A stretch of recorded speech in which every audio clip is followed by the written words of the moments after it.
श्री गणेशाय नमः। अखंडमंगलाकारं व्याप्तं येन चराचरं तत्पदं दर्शितं येन तस्मै श्रीगुरुवे नमः। रामाय रामभद्राय रामचंद्राय वेधसे रघुनाथाय नाथाय सीतायापतये नमः। श्री राम राम रघुनंदन राम राम श्री राम राम भरद्वाग्रज राम राम श्री राम राम रणकतर्ष राम राम श्री राम राम शरणं भव राम राम। श्री रामचंद्र चरणो मनसा स्मरामि श्री रामचंद्र चरणो बस्सा गुणामि श्री रामचंद्र चरणो शिरसा नमामि श्री रामचंद्र चरणो शरणं प्रपद्ये। माता रामो मत्पिता रामचंद्रः स्वामी रामो मत्सका रामचंद्रः सर्वस्व मे रामचंद्रो दयालु नान्यं जाने देव जाने न जाने। दक्षिणे लक्ष्मणो यस्य वामे च जनकात्मजा पुरतो मारुतृष्टं वन्दे रघुनन्दनं लोकाभिरामं रणरङ्गधीरं राजीवनेत्रं रघुवंशनाथं कारुण्यरूपं करुणाकरन्तं श्रीरामचन्द्रं शरणं प्रपद्ये। मनोजवं मारुतुल्यवेगं जितेन्द्रियं बुद्धिमतां वरिष्ठं वातात्मजं वानरयोथ मुख्यं श्रीरामदूतं शरणं प्रपद्ये। पूजन्तं राम रामेति मधुरं मधुराक्षरम् आरुह्य कविता शाखां वन्दे वाल्मीकिकोकिलम्। आपदामपहर्तारं दातारं सर्वसम्पदानां लोकाभिरामं श्रीरामं भूयो भूयो नमाभ्यम्। भर्जनं भोवीजानां मर्जनं सुखसम्पदानां तर्जनं यमदूतानां राम रामेति गर्जनम्। रामो राजमणिः सदा विजयते रामं रमेशं भजे रामेणाभिहता निशाचरचमो रामाय तस्मै नमः। रामातास्ति परायणं परतरं रामस्य दासो सभ्यं रामे चित्तलय सदा भवतु मे भो राम मामोद्धरम्। राम रामेति रामेति रमे रामे मनोरमे सहस्रनाम तुल्यं राम नाम वरानने। पवनतनय संकटहरणं मंगलमूर्तिरूप राम लखन सीता सहिता हृदय बसहु सुरभूप। सियावर रामचंद्र की जय पवन सुत हनुमान की जय उमापति महादेव की जय। देवताओं ने नगाड़े बजाए वे प्रभु के ऊपर फूल बरसाने लगे। श्री राम जी के ऊपर फूल बरसाने लगे। जनकपुर के स्त्री पुरुष सब हर्षित हो गए। उनका मोहमय अज्ञान से उत्पन्न शोल मिट गया। खूब जोर से बाजे बजने लगे। सभी ने मनोहर मंगल साज सजाए। सुंदर मुख और सुंदर नेत्रों वाली तथा कोयल के समान मधुर बोलने वाली स्त्रियां झुंड की झुंड मिलकर सुंदर गान करने लगी। जनक जी के मुख सुख का वर्णन नहीं किया जा सकता। मानो जन्म का दरिद्री धन का खजाना पा गया हो। सीता जी का भय जाता रहा। वह ऐसे सुखी हुई जैसे चंद्रमा के उदय होने से चकोर की कन्या सुखी होती है। जनक जी ने विश्वामित्र जी को प्रणाम किया और कहा, प्रभु की कृपा से ही श्री रामचंद्र जी ने धनुष तोड़ा है। दोनों भाइयों ने मुझे कृतार्थ कर दिया। हे स्वामी, अब जो उचित हो सो कीजिए। मुनि ने कहा, हे चतुर नरेश सुनो, यो तो बिहाव धनुष के अधीन था। धनुष के टूटते ही बिहाव हो गया। देवता मनुष्य और नाग सब किसी को यह मालूम है।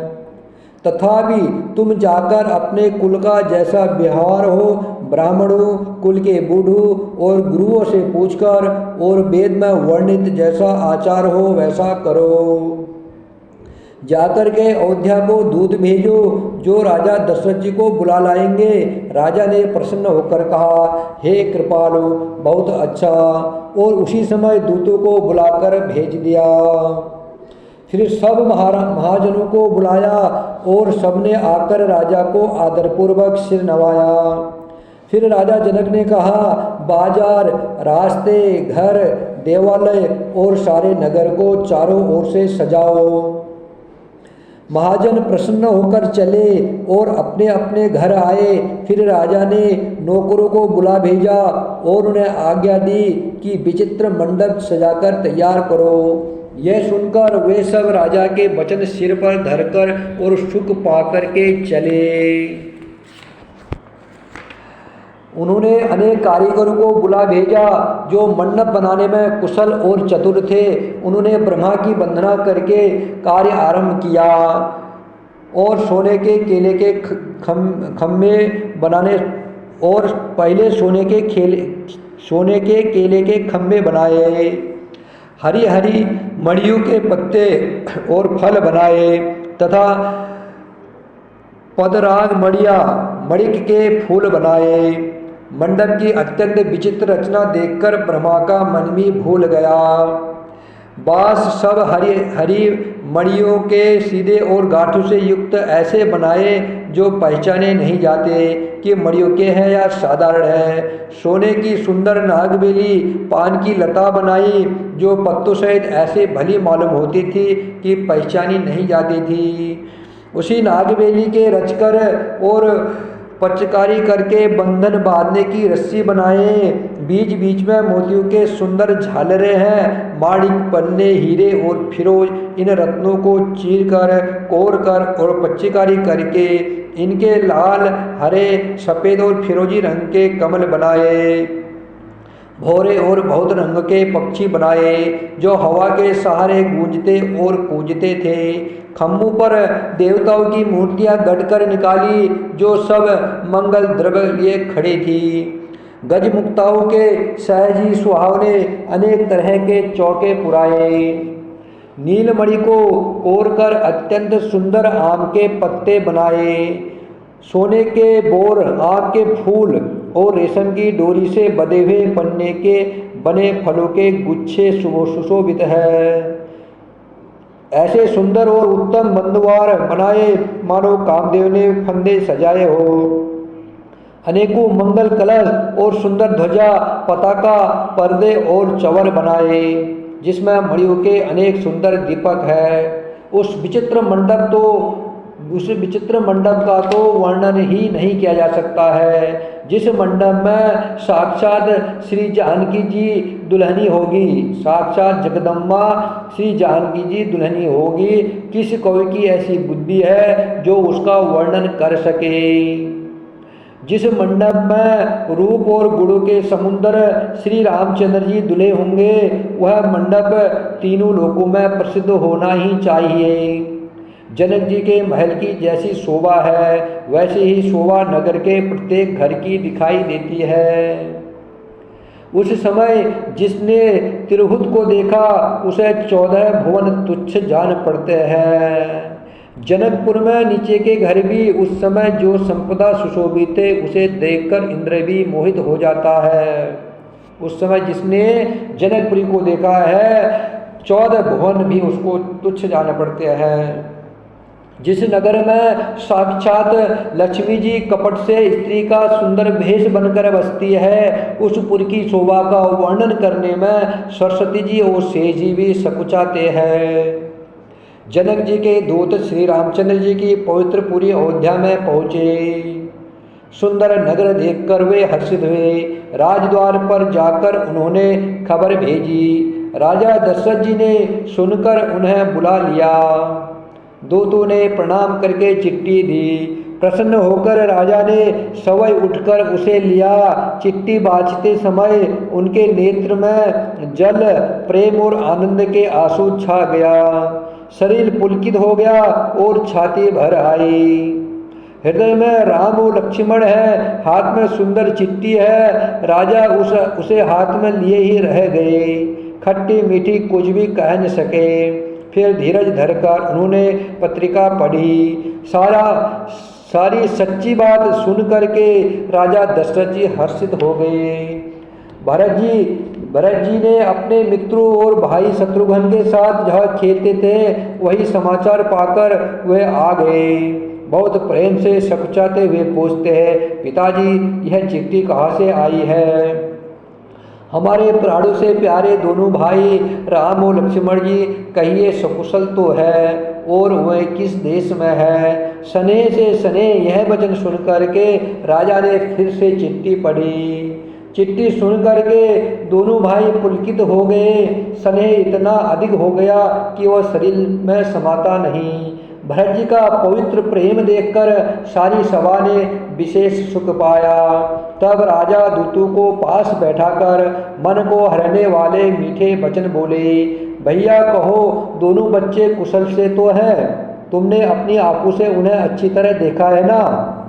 सावले और गौर शरीर वाले वे धनुष और तरकस धारण किए रहते हैं। किशोर अवस्था है, विश्वामित्र मुनि के साथ है। तुम उनको पहचानते हो तो उनका संभाव बताओ। राजा प्रेम के बस होने से बार बार इस प्रकार पूछ रहे हैं। जिस दिन से मुनि उन्हें यहाँ से ले गए हैं तब से आज ही हमने सच्ची खबर पाई है। कहो तो महाराज जनक ने उन्हें कैसे पहचाना? ये प्रिय प्रेम भरे वचन सुन करके जनक जी के दूत मुस्कुराए।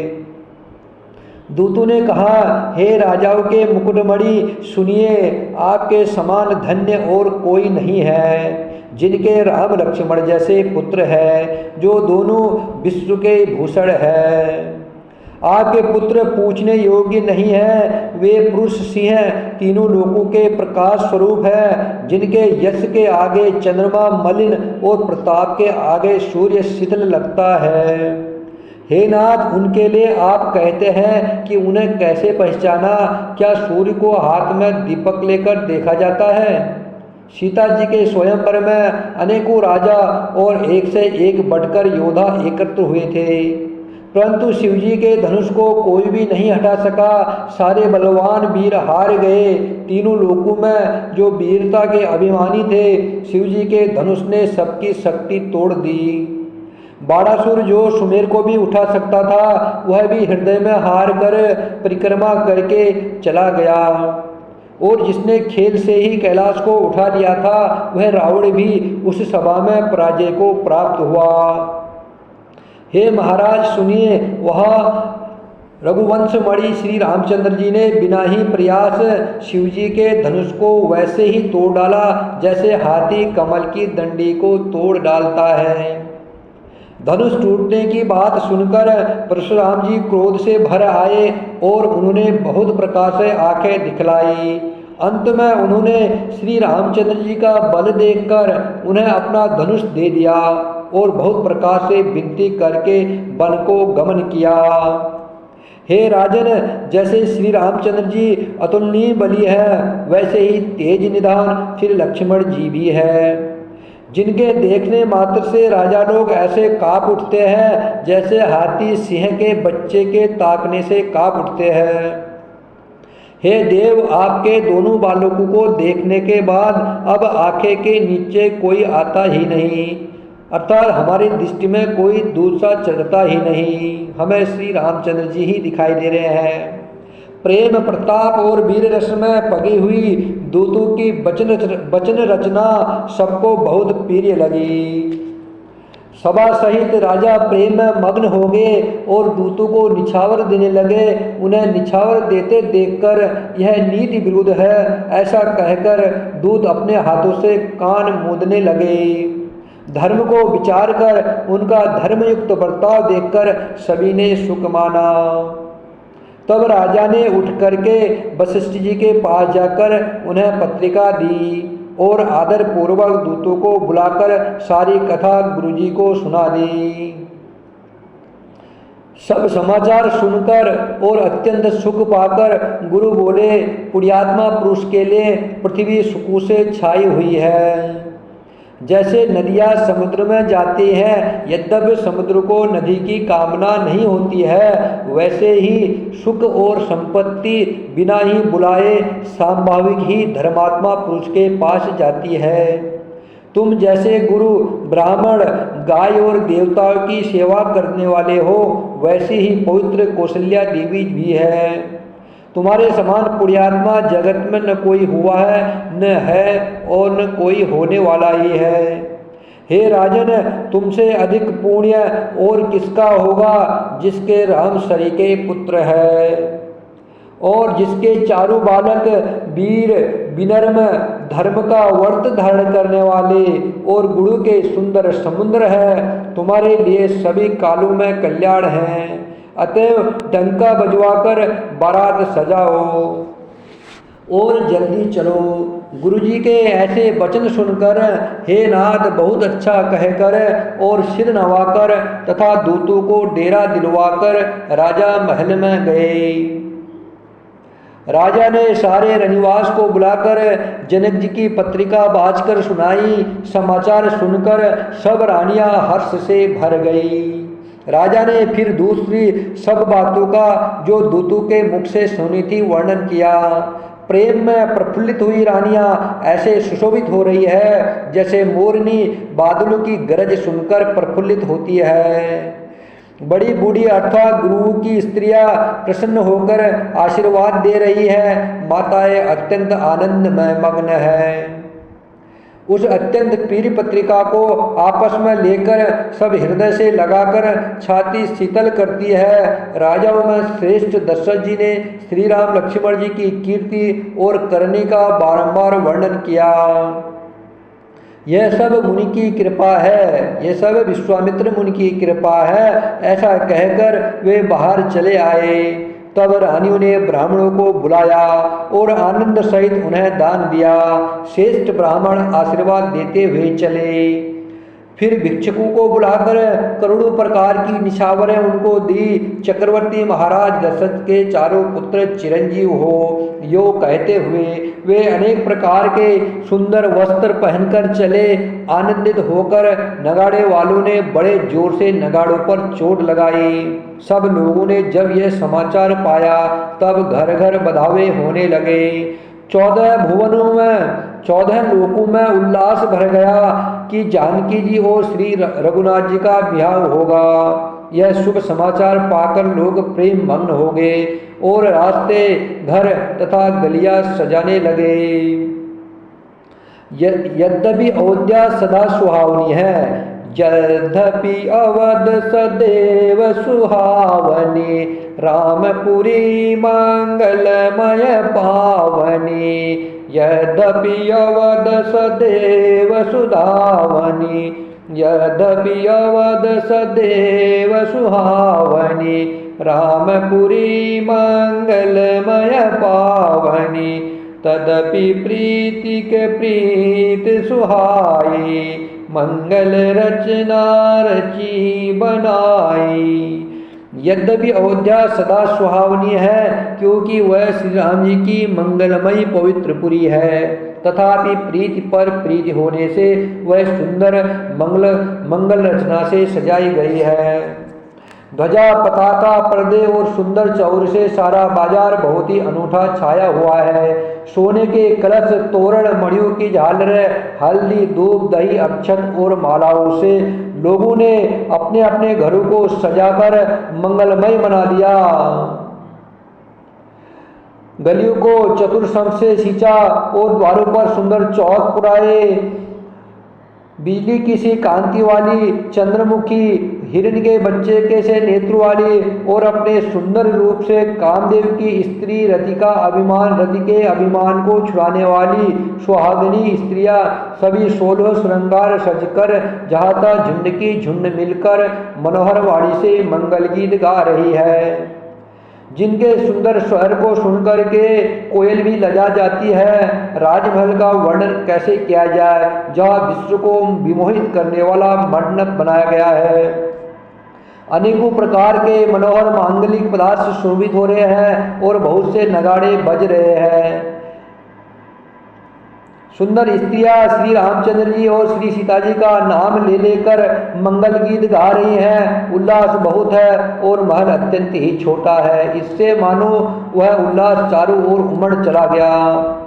दशरथ जी के महल की शोभा का वर्णन कौन कवि कर सकता है, जहाँ समस्त देवताओं के शिरोमणि श्री रामचंद्र जी ने अवतार लिया है। फिर राजा ने भरत जी को बुला लिया और कहा, जाकर के घोड़े, हाथी और रथ सजाओ, जल्दी रामचंद्र जी की बारात में चलो। यह सुनते ही दोनों भाई भरत जी और शत्रुघ्न जी आनंदवश पुलक से भर गए। भरत जी ने सब साहसी घुड़शाला के अध्यक्ष को बुलाया और उन्हें घोड़ों को सजाने की आज्ञा दी। वे प्रसन्न होकर उठ दौड़े। उन्होंने यथायोग्य जीने कसकर घोड़े सजाए, रंग रंग के उत्तम घोड़े शोभित हो गए। सब घोड़े बड़े ही सुंदर और चंचल करनी चाल के हैं। वे धरती पर ऐसे पैर रखते हैं जैसे जलते हुए लोहे पर रखते हो। अनेकों जाति के घोड़े हैं जिनका वर्णन नहीं हो सकता है, मानो हवा का निरादर करके उड़ना चाहते हैं। उन सब घोड़ों पर भरत जी के समान अवस्था वाले सब छैल छबीले राजकुमार सवार हुए। वे सभी सुंदर हैं और सब आभूषण धारण किए हुए हैं। उनके हाथों में बाण और धनुष है तथा कमर में भारी तरकस बंधे हैं। सब पूरी बारात घोड़े सवार सब कुछ तैयार करके अंगड़ित श्यामवर्ण के घोड़े उनके सारथी उनमें जोते गए। हर प्रकार के से घोड़ों को, रथों को, सबको सजा दिया गया। हाथियों की पालकियों को भी सजाया गया।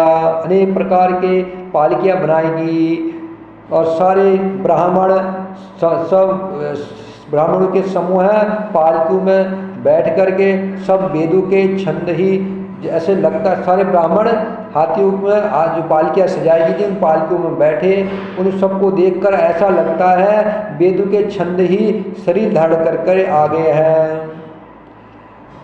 सबके हृदय में अपार खुशी है, शरीर में पुलकत है, शरीर पुलक से भरे हुए हैं। सबको एक ही लालसा लगी है कि श्री राम लक्ष्मण दोनों भाइयों को हम नेत्र भर करके कब देखेंगे। राजा दशरथ जी के महल में इतनी भीड़ होगी कि वहाँ कोई पत्थर फेंका जाए तो वो भी पीसकर धूल हो जाएगा, इतनी भीड़ लगी है। दोनों सुंदर रथ हुए राजा दशरथ के पास लाए। दो सुंदर रथ सजा गए। सुमित्र जी ने दो रथ सजाकर उनमें सूर्य के घोड़ों को भी मात करने वाले घोड़े जोते। दोनों सुंदर रथ वे राजा दशरथ जी के पास लाए, जिनकी सुंदरता का वर्णन सरस्वती जी भी नहीं कर सकती। एक रथ पर राजसी समान सजाया गया और दूसरे जो तेज पुंज और अत्यंत शोभायमान था, उस सुंदर रथ पर राजा वशिष्ठ जी को हर्षपूर्वक चढ़ाकर फिर सवय शिव, गुरु, गौरी, पार्वती जी और गणेश जी का स्मरण करके दूसरे रथ पर चढ़े। वशिष्ठ जी के साथ जाते हुए राजा दशरथ जी कैसे शोभित हो रहे हैं, जैसे देवगुरु बृहस्पति जी के साथ इंद्र।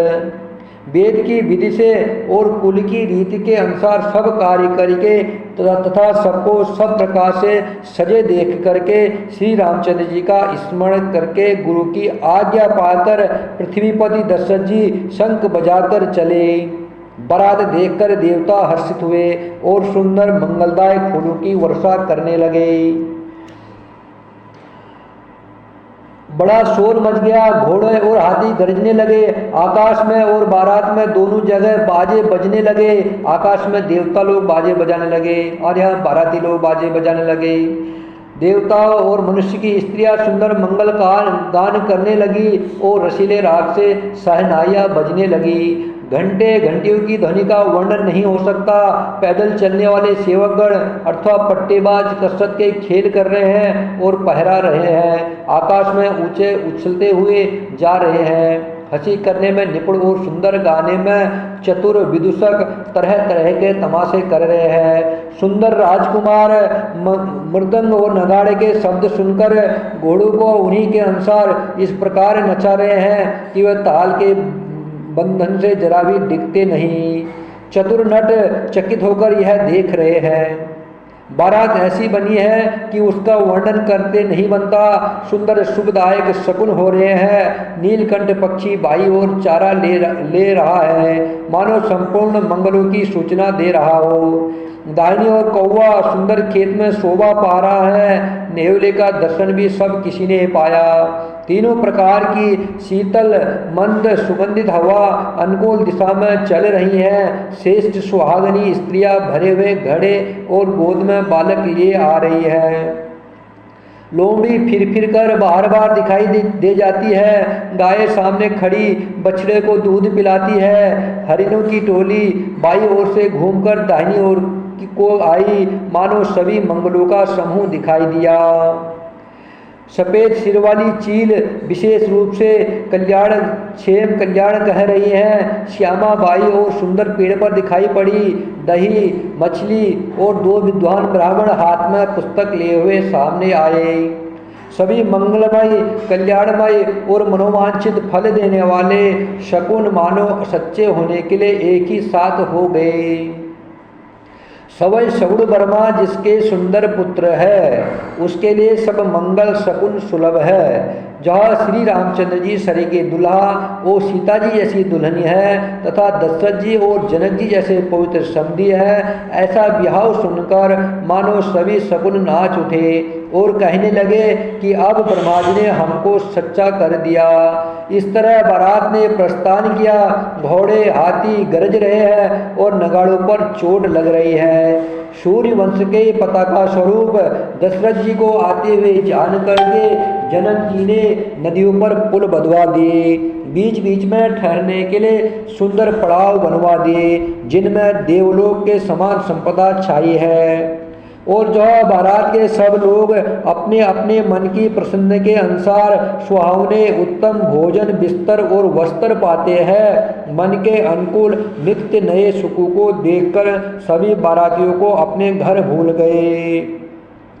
आवत जानी बारात बरा सुनि गह गहे निशान, सजी गजरथ पद चल तुरग लेन चले अगवान। आवत जानी बारात बरा सुनि गह गहे निशान, सजी गजरथ पद चल तुरगा लेन चले अगवान। सियावर रामचंद्र की जय, पवन सुत हनुमान की जय, उमापति महादेव की जय। बड़े जोर से बजते हुए नगाड़ों की आवाज़ सुन करके श्रेष्ठ बारात को आती हुई जानकर अगवानी करने वाले हाथी रथ पैदल और घोड़े सजाकर बारात लेने चले। श्री राम जय जय राम, श्री राम जय जय राम।